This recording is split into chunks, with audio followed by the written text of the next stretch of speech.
What is up, Nico Nation? Division Draftables, episode 8, the final episode, AFC West edition.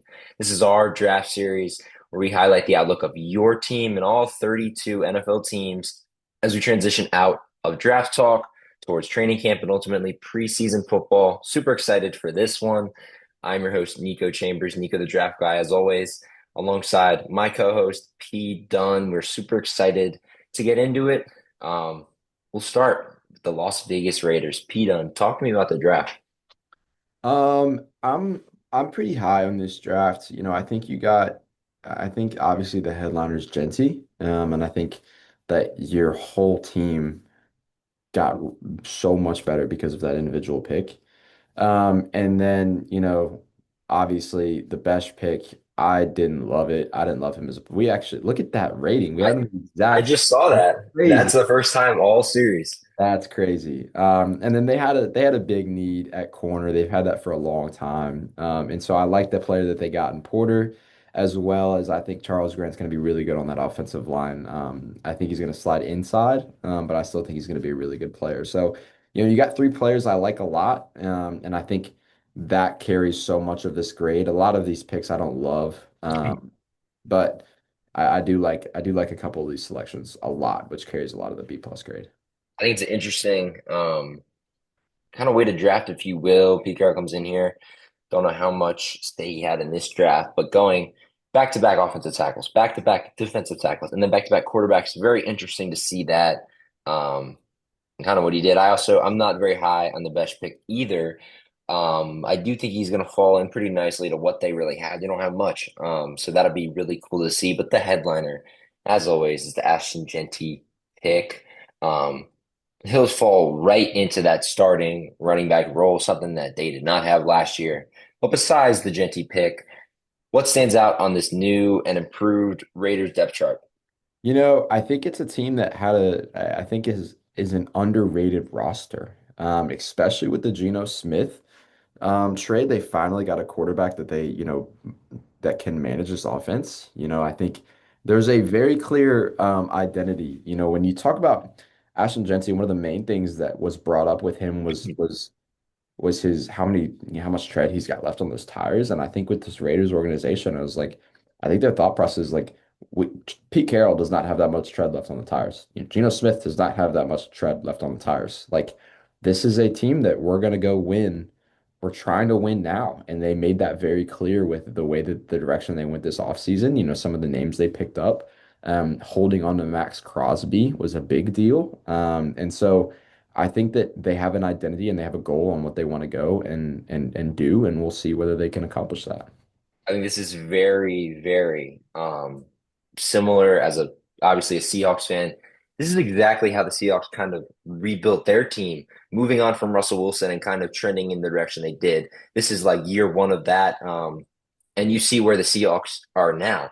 I think this is the unique new way to rebuild. And I think Pete Carroll literally took that page out of the book from his time in Seattle. You don't need to destroy the roster completely yet sometimes to rebuild. If you have a good enough starter, I think Geno Smith is he's probably 16, 17 in terms of quarterbacks in this league. If you have a middle range starting quarterback and some elite pieces around, I think you can make do with it. And you just have to keep getting better and better. And ultimately, Geno Smith's not going to be the guy here forever. They're going to bring in another guy, either whether that's next year or the following year, and they'll probably sit behind Geno, knowing how Pete Carroll does with his quarterbacks. But I think it's very interesting how this new wave of rebuilding comes out at you on this Raiders team. I just like it. I mean, I see they kind of still went for guys in free agency. You see the guys in orange on the defense. You go Devin White, you go Landon Roberts, Jeremy Chin, Eric Stokes. Um, Obviously, Raheem Mostert comes in here, Alex Kappa. They got some notable names, and they're kind of hoping that the rest guys like Malcolm Kuntz coming off injury, they can ascend. You obviously have Christian Wilkins and Max Crosby there, and then you got Brack Bowers and the guys there. So I think it'll be really cool to kind of see um, what this looks like. Are there any hopes for this defense in 2025? Uh, I mean, you've got a great two-headed monster on the defensive line. Other than that, not really. I don't think Darian Porter's going to come in and be that. He's a lifesaver. Man, at the end of the day, I do like him a lot, but he was still a third round pick. So, or maybe second. Yeah, he was third round pick. So, I mean, I don't know. They plugged a couple of holes, but they put a band-aid over it. They didn't really plug the holes. So we'll see what happens. I'm not too high on this defense this season. I don't think so either. But not really that high in the offense either. That wide receiver room is very bare. I think Jack Bech is gonna have to step it up for them. Jacoby Myers definitely has to have a better year. But you know what you're getting with Brock Bowers and the rest. I guess they're hoping that they can kind of fill in. We'll kind of move into your picks here that warrant this draft. Talk to me. My favorite pick's gonna be Charles Grant. A guy that I know. I think he did play tackle at William and Mary, and he wasn't that great. I mean, he was fantastic. I don't think he's gonna be able to translate that to the NFL level, mostly because of arm length and size. And so I think he's gonna play interior. Draft Diamond, Tonka Hemingway, another guy that I didn't watch, but I've heard fantastic things about. Thornton is a guy that I did watch. I was not very high on. But there's no one else in this receiver room, so he's going to have a role truly. And I really don't like. I'm not a big Jack Bech guy. I'm just not, and I'd love to be proven wrong. And maybe it's because he's not the most stereotypical skill set that comes from a receiver. Strong hands, great at the catch point, very physical, but he's not a great athlete and he's not a great route runner. And I don't tend to trust receivers that have that skill set. And then year one impact is I could have read that with my eyes closed that it's going to be Ashton Jeanty. Very easy when you're taking him number three, third round for us. What was he? He was our, I think he's my number three overall. So yeah, I mean, you see the value there. I wasn't as high in this draft. I think Genty by far is the favorite pick for me. And he's going to be the draft time. He's going to be here for a long time. I think JJ Pegg's best value at defensive tackle. I think it's besides the Wilkins, that other position, that second defensive tackle is kind of open. So I'm really interested to see if it'll be Tonka or JJ here, who kind of slides into that. I think sleeper Darian Porter. I think he could be really good for this silver and black team. And then year one impact, I think Besh is going to have the year one impact because there's no other receiver in there. I think you know what you're getting with Jacoby Myers. It's not going to be a lot. So I think if you're talking about touchdowns, I think Jack Besh is going to be Geno Smith's new favorite target. Um, Super excited to see that. Is there anything as we go into the storylines here? Kind of to note with this Pete Carroll, Geno Smith, kind of the way they traded for him, giving away a third round pick and then signing him. Do you like that deal? Do you like this kind of marriage being put back together? I do. I think it's no coincidence that the resurgence of Geno's career happened in Seattle, and now you're pairing that back up. I think that, like I said before, there was an intention behind this. Geno got arguably more money than he deserved, not because he's a bad quarterback, but because he got a lot of money, and that there was a very intentional, like, we're willing to overpay for Geno because this is our what they believe is their window right now, and it feels a lot like what the Saints have been trying to do for a long time. Arguably, I do think Geno will be better than Derek Carr, but it does feel there's remnants of that. Trying to create a Super Bowl window when your team's not in a place to go make a run for that. And I don't agree with that way of building a team. And I don't think it's going to be very successful. I would have to agree there. You're gonna have to rely on guys who really these rookies are gonna have a really good opportunity. We'll kind of go into that real quick. Ashton Genty, impact fantasy or not? Talk to me. What are you expecting from Ashton Genty in year one? I mean, I think he's gonna be a dog. I think this offensive line's a lot better than people give it credit for. It really is a good group, especially, with JPJ. Glaze at that right tackle spot, somebody I have question marks about, but they have confidence in them. And so, it's gonna be interesting to see whether or not they stick with Charles Grant at tackle. I think he might move inside. I think there's a really obvious spot at right guard for him. And we'll see whether or not that's going to be taken over by him towards the end of the season. But this is a good offensive line. And when you have a quarterback that can facilitate a passing attack with we haven't talked about Brock Bowers much as he deserves to be arguably the best tight end in the league right now. And so especially receiving tight end. So he is their wide receiver one, and he's going to get wide receiver one production.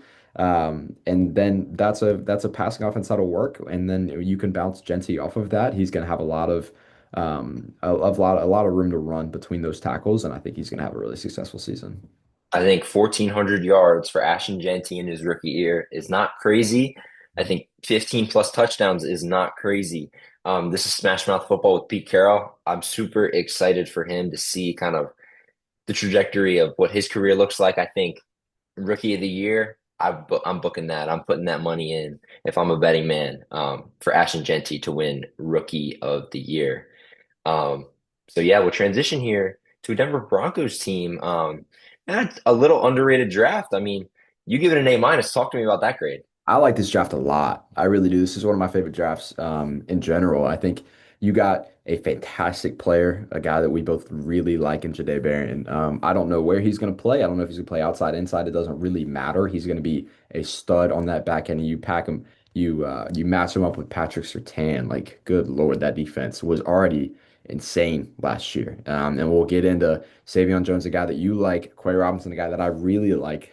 Also going to be adding in to that defense. And then you get Bo Nix, you supply him with two weapons. Pat Bryant, a guy, an outside receiver that I think is going to be really good. That's a role that they need out opposite of Cortland Sutton. And they got RJ Harvey, a guy who is just I think he's electric. He's going to be really fun. He was a guy at UCF. You just watch him play, and we've talked about a lot of guys that are change of pace guys, but don't really have the polish yet. And he's a guy that is a change of pace guy, is very fast, and also is really electric. And so I think that matching him up with Estime, if you can get a good boost or a good second year jump out of Estime, because that's truly his backfield now. I think that is a fun running back room, and you've got a guy like Sean Payton who knows how to use these weapons, and that's exactly what they got. I think it was very mediocre in that running back room last year. But I agree with you. I like the direction here. I really like the RJ Harvey pick. And they just did a really good job of just kind of just filling needs, kind of that go alongside their free agency, which ultimately was a busy one. Um, Not as many names, but some really notable ones. You see Dre Greenlaw, you see Hung Kwanga, like you see Ingram, Trent Sherfield. Talk to me about what they did. What do you think the direction is for this team? I think they got really good players in that free agency class. I think they got three guys that are going to come in and play really important snaps and at a really high level really fast. And that's really um, a testament to the plan that they had. A guy like Evan Ingram, like talking about, a Sean Payton offense, like that's his chess piece now. And so Dre Greenlaw is going to be awesome on that defense, a guy that we know can play linebacker at a really high level. And then, Hufanga is going to be on that back end. Like that defense is so good, man. It's so good. I think the front three is really the only thing, the only real question. But that's why you drafted those guys to see if they can step it up there. But that secondary, you know, unbelievable. Can we call them a top three secondary in football? Oh yeah, I think it's definitely a top three secondary. I would hold back from the top three defense because of I definitely don't love the interior of that defensive line, Yeah. and I think there's definitely a lot of question marks there. But is it a top three secondary? It absolutely is. That is a scary, scary sight for any opposing quarterback. And it's also looks like Sean Payton really likes what he already had in that receiver room. I'm not as high in this receiver room as many other people are, but it seems that Sean Payton is. Is there any production? Like, what should we be expecting from these receivers? I think you know what you're getting from Cortland Sutton. I think he's kind of morphed himself into a really high floor, low ceiling type of guy, and that's fine. Some people disagree with me about the ceiling. I think some people are higher on him than I am. I don't think he's a true wide receiver one. Some people see he is.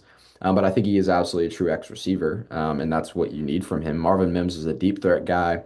Troy Franklin, a guy that dropped more than we thought he would last season, and we kind of understood why as the season went on. He never really found his way into that offense, even though he was Bo Nix's boy at Oregon. Pat Bryant, a guy that I think is going to crack this rotation. I think he'll probably make his way. Um, some capacity into that starting rotation.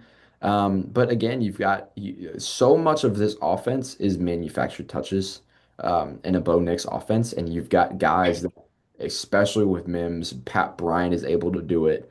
And then you've got to just lob it up guy in Cortland Sutton that these guys can take manufactured touches. And then you've got Harvey coming out of the backfield. You've got Evan Ingram. Like you've got guys that know how to run an offense like that.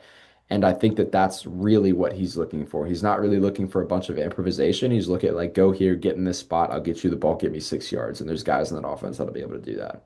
A lot of opportunities for these rookies in this offense. We'll kind of transition here to your five, very high in this draft. Talk to me about it. RJ Harvey is going to be really good. I mean, he's my favorite pick. I think he's going to be awesome. Quay Robinson is a guy that I don't know if he's going to come in and play year one. He'll come in and play year one. I don't know if he's going to be an impact player year one, but he certainly will be down the road, or I believe he will be down the road. A guy that, was kind of never really cracked the rotation at Bama because of how good those edge rotations were. All of the guys we've seen over the last few years come out, the Dallas Turners, the Will Andersons. He was a really high level player, a high recruit coming out of high school and was good when he was on the field. He just never had the production to back it up. And so you're going to get him in a place where there is, for the first time in his career, an open room that he can crack and get and make his way into that rotation. And I think he will. And then, Jahdae Barron goes without saying, best value, year one impact. Like he's going to be fantastic. I think Quay Robinson, like you said, just kind of talking about the snaps and everything, like coming from Bama, they produce some dudes, and maybe he hasn't really had that kind of press about him. But if the Broncos can do something with him, he can be a really, really, really good piece. That's why he's my best value. Um, I had him number 11 overall on the edge, and he was the 20th defensive end slash edge taken. So that's real good value there. But obviously, the main thing about this draft is getting Job Aaron all day long. Going to slot, I think, into that nickel position. And I think he's going to be here for a very long time alongside Pat Surtain. Don't sleep on Savion Jones, though. I think he'll be more of a defensive end for this team. It'll be really interesting to see there. And then year one impact, I think Harvey's going to have a really, really, really good impact for this team. Kind of a wide open running back room that's kind of been tough over these years. So we'll see kind of what they do. We'll look here. Kind of the main question: Bo Nix and a year two jump after this great free agency that they had. Is that what are you expecting there? I am expecting a year two jump. I think with Sean Payton controlling that offense and getting him more chess pieces to move around, I absolutely do think he will take a year two jump. So much of this offense isn't really on his shoulders, and that's crazy to say about a quarterback. But in a Sean Payton offense, you're expected to be accurate and expected to know what's going on with your heads. You're not expected to be a superhero, and all he did was get guys that know how to get open and a quarter or a coach that can scheme touches. So all he has to do is be accurate and throw them the football, and Bo Nix can do that at a really high level. I think so. I totally agree with that. We'll go to Kansas City now. Kansas City, the team. You love this draft much Love it. higher than me. So enlighten me, Pete. Talk to me about this draft. I mean, I think they got my favorite pick in the draft is the Josh Simmons pick. He was my number one offensive tackle. He had the best tape out of any offensive tackle this season, and that is mostly unquestioned. Like most people would agree with that. And okay, Peyton, why did you get drafted this high? Well, let me tell you, he got hurt, and it was bad. It was a really important injury, right? And so you you beg the question like, okay, how did his workouts go? His workouts were great. Every team that he worked out with said that his workouts went really well. And so you get a player that had great tape that has everything we know has recovered really well from his injury, and you got him on a team that needs a left tackle. I think it was a fantastic pick. I think it was a really, really great pick, and it worked out really, really well. Norman Lott's a guy that I was really high on. He's not. You never really know what you're getting with a player that didn't have a high snap count, but and when those snap counts, he was fantastic. And so with Chris Jones in there, with a decently loaded interior of that defensive line, he's going to be able and he's going to have a role to play, and it's going to be on third down. He's a great pass rusher. Gelati is a guy that I like that of Louisville. I think he's going to be really good. He's a very strong, powerful edge. And usually when you get a high floor player like that in the third round, that's a win. I think he's going to be on this roster for a long time.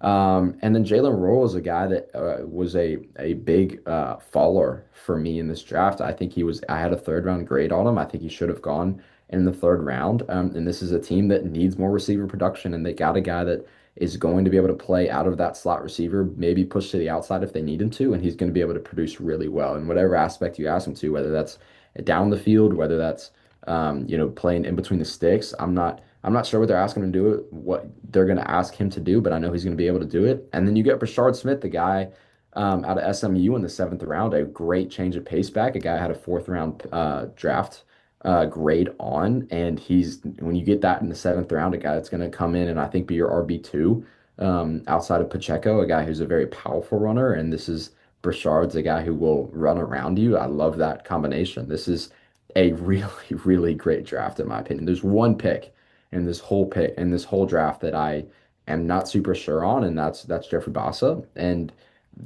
all the other drafts, all the other picks that they made, I think were home runs. That's pretty impressive for this Chiefs team who returned to the Super Bowl last year. We talk about windows with them. How much longer is the window? As long as Patrick Mahomes is playing the way he has been, there's there's question marks about that he had one bad game that he's not good anymore. If you Crazy. think Patrick Mahomes is the best quarterback in the league, then we can I would love to debate anybody on that right now. He is the best in the league right now. He will continue to be the best. If you want to worry about a window, Andy Reid will have to retire eventually. He is getting old. My conspiracy theory for the longest time was that Ben Johnson was waiting on the Chiefs job to open up, and that's why he stayed with the Lions for so long. I was proven wrong, and that did not happen. But there is going to be a really interesting shift and dynamic when he does retire. But we don't have to worry about that this season. So We just got to worry about Mahomes every year doing Mahomes magic, is if you will. Um, Looking at the depth chart, pretty much same turnaround as 2024 team. Not much really has changed. Not many notable names coming in here. I do look at kind of that purple color, and I look at kind of the impact that these rookies can really have on this team. Specifically, Norman Lott falling into that kind of twin package with Chris Jones. I think he will be the starting defensive tackle by the end of the season. And I really like how this kind of lines up. Obviously, Josh Simmons, he's going to start day one. But also Jalen Royals in that receiver room. Talk to me a little bit about what you see here. yeah, I actually don't know whether Josh Simmons is going to start day one. I think Jalen Moore will probably start the season at left tackle while Josh Simmons gets his feet back on or his knee back underneath of him, and takes his time. I don't think they're going to rush him into that, which is good. That's probably why they signed Jalen Moore in the first place to be that stopgap for at least a little bit of this season. But you're right. I mean, it is a good thing when this team doesn't have to worry about a bunch of new faces because what they've been doing is working. And I will say that although it's not colored, Rashid Rice is coming back to this team, and Hollywood Brown never really got his feet under him last year. So the receiving core is a lot better than it was. And with the addition of Jalen Rose, the receiving core is a lot better than it was for what we saw last year with players that are actually healthy and able to play on the field.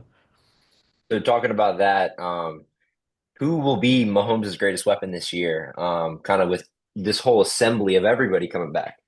I mean, I think it will be the flashes we've seen from Rashid Rice have been really good, and I think he's going to be able to capitalize on that as the season goes on. You've got two really good deep threats in Worthy and Hollywood Brown that I think are going to play their roles, but they're not every down players. Jalen Royals is a every down player, and I think will move into that role towards the end of the season, maybe mid part of the season. And then you've just got like I said, you've got fireworks with Worthy and Brown. Those are manufactured deep touches, and you've got a quarterback that will be able to get them the ball. 100%. We'll move into your picks. A plus. Talk to me. Yep. Josh Simmons' favorite pick of the draft, much less just for the Chiefs. This was a fantastic pick. I've gone in. to a lot of detail on most of these guys. Draft Diamond, Jalen Royals, I think he's going to be on the squad for a long time. I think he's going to find his role, find his niche in this offense, and will be able to produce at a pretty high level. I know we're not a fantasy channel, but that's a guy I don't want to get in the later rounds. Oh yeah. And then Brashard Smith, a guy that I think will have a role as RB2 on this team at some capacity. Really great change of pace guy. And then year one impact, Omar Norman Lott. I wanted to put Simmons, but like I said, I don't know if he's going to come in and start. Omar Norman Lott, week one, will be that third down interior player for that defensive line. I think you're 100% right there.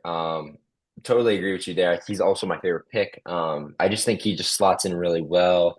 And getting to learn kind of with Chris Jones, I think that'll really help him. Draft time is going to be Josh Simmons. He's going to be here for a long time, whether you like it or not. If it plays this year or not, we'll see. But it doesn't matter. He will be a Chief for a very long time. I think best value, Jalen Royals, kind of talked about him. I think what is it right here? 14th wide receiver taken, 12th overall. He could have definitely went down to really a better rank. He could have been number 9, 10. He just had really good tape, really good player. I'm really excited for him, especially in this offense, what they do with receivers, because they use them all at the end of the day. And then Brashard Smith, I think also as a sleeper, very similar to the Pacheco thing. Injuries, obviously. I feel like this team has relied on kind of Kareem Hunt every year. Just something like just sign him. Kareem Hunt comes back. Like I don't even know how many stints he's had with the team, but maybe instead of that, you can use this guy, Rashard Smith, to be that guy if Pacheco is not available, or be that 1-2 with Pacheco. Um, I am certain about that. We'll talk about the storyline really for the Chiefs. We talked about the Super Bowl window, but how much of a contender are they truly? Are they like a top three team? Are they a top five? Are they just outside? What are you looking this year? Yeah, they're a top three team, no questions asked. This roster is fantastic. The defense was not the problem last year in the Super Bowl. I know they let up 40 points. A lot of that came off of turnovers. And so it'll be really interesting to see whether or not that defense can continue to play at the level they have. If they do, I know that the offense is going to bounce back. And I highly doubt that um, Andy Reid is not going to have an answer for the things that the Eagles exposed last year. So this team is absolutely a top three team in the league. It'll be interesting. As long as you have Mahomes, it doesn't matter. You're going to be there. So we'll switch to the last team here, the Los Angeles Chargers. You see the draft. I'm really liking this draft, but I want to hear Pete Dunne's thoughts. Pete Dunne, talk to me. Yeah, I like Amari and Hampton a lot. I think he was closer to Genty than he was to Judkins as my RB3, which says a lot because I had a first round grade on Quinshon Judkins. I think Amari and Hampton's really good. And I think that I think with the way that they handled the Dobbins situation, I don't think they were expecting Hampton to be there. And they drafted Hampton and they were like, well, shoot, now we don't need Dobbins, and they got rid of Dobbins. And so Trey Harris, I think, is going to be a guy that's going to play really great outside of McConkey. He's a prototypical X receiver. He's going to play that X role. McConkey's going to be able to stay in the slot. You actually have a functioning receiver room now with multiple guys in it that can catch the ball for Justin Herbert. And then Jamari Caldwell, another guy I like. Kyle Kennard, a guy I like. And then, looking down the board, there's some good players. Mickens is going to be on this team for a long time. You're a little bit higher on him than I am, and I really like him in the back end of this defense. So this is a good draft. I will say I probably should have had this at a B plus rather than a B. I think for me, Trey Harris, that's the guy. Talked about Alec Ayamanor on there as my sleeper, but Trey Harris, I think, arguably out of everybody in this draft, he had some of the best film, especially out of the receivers. Um, I think he's going to be a stud. He, get to catch passes from, Jackson Dart, first round pick. But he's going to be Justin Herbert's favorite weapon by the end of the season, in my opinion. I think Justin can obviously lean on the guys like Ladd, but I think Trey Harris and Ladd together is going to be a match made in heaven for this Chargers team. Love what they did with Hampton. He's going to come in here and smash mouth football with everything that Harbaugh wants to do with his team. I just think the direction is clear here. You see what they're doing with the offense, but I think that defense is also very underrated. We'll kind of go into this depth chart for this Chargers team. A lot of different things moving around. Pete, what do you see on the screen? I think it's a good roster. Like I think it's a good offensive line. You have the best tackle combination in the league. I don't really have to think about that at all. I'm very confident in that. They did bring back Mike Williams, another guy to kind of supplement this receiving core. And I will say something to keep an eye on is Quentin Johnson had a good back half of last season. A lot of people didn't really pay a lot of attention to that, but he was a guy that really started finally to get his feet underneath of him. He definitely still was not worth the first round pick that he had on his draft hype, but if that's a guy that another guy you can start to see some resurgence in this receiver room, along with a guy that probably the most underrated quarterback in the league, I think, is in Justin Herbert, just because he isn't asked to do that much in a Jim Harbaugh offense. It is really impressive. You know, they got Mekhi Becton, a guy that played awesome last year for Philly, on that guard spot. I mean, this is a great roster. It's a great offensive line with a top five quarterback in the league. Amar Hampton, just like I love Amar Hampton, and then the defense is always going to be good under Jim Harbaugh. You've started. This is year two of him. He now has really some of his guys in this defense. Yes, you got rid of Bosa, but I still think that this is a team that has the capability to really push the Chiefs and everybody else for this division. I think this is sneaky, and we'll talk about this in a second. I think this is sneaky, probably the second best division in all of football this year, if not the best.